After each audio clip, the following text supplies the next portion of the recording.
Now, at the moment, we know that at least 18 people have died in this incident. The figure has gone up by one. That is coming from the Civil Aviation Minister himself.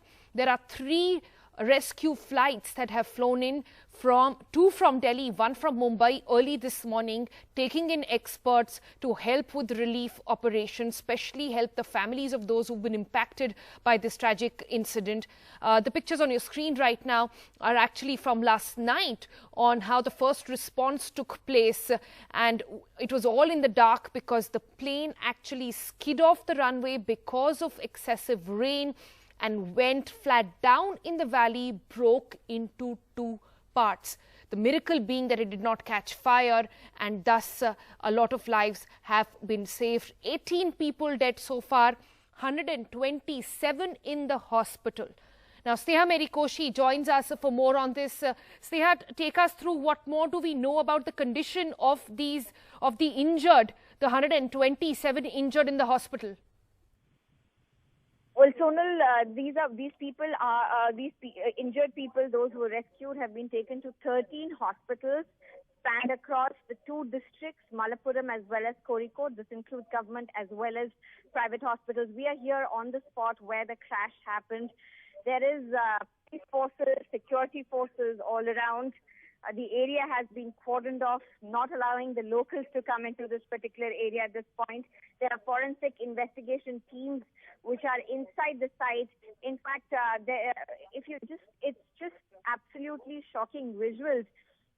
Just the fact that this aircraft overshot the tabletop runway and landed all the way down, almost crashing into one of the walls.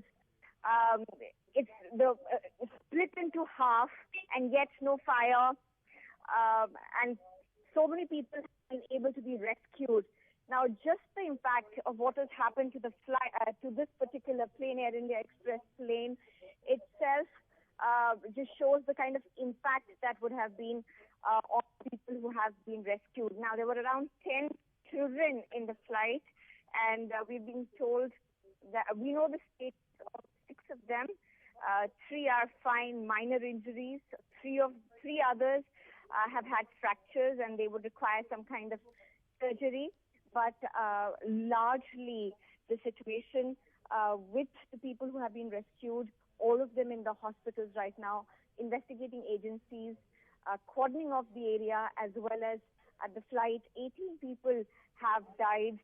190 were in this flight. 4 cabin crew members, they are safe. The Minister of State, Mr. V. Muralidharan, is already in Kozhikode. The Governor of Kerala as well as Chief Minister of Kerala will be reaching Karipur Airport around 9:30 today morning. Right. And Sneha, before we let you go, to actually give us visuals also of what's happening there on the ground right now, a quick check on the weather conditions and how exactly the challenging situation in which the rescue ops had to be carried out last night. We've been speaking to experts who said that A, these are COVID times, and B, by some miracle, because the airplane did not turn into a fireball, a lot of lives could actually be saved. Well, that's right. In fact, it was raining in spells yesterday. There was incessant rain. In between, it was stopping, so it was difficult to even do this kind of rescue operations. But there was a lot of participation from the locals who were the first respondents. There was emergency services which were kicked in, security forces, ambulance, hundreds of ambulances were mobilized. Whether it be in ambulance or in private vehicles, these people were rescued and taken to the nearby hospitals. Top police personnel, district collectors, all of them were on the ground. So that literally was the situation last night. The evacuation operations finished, the rescue operations finished in around 2 to 3 hours, is what we are being told.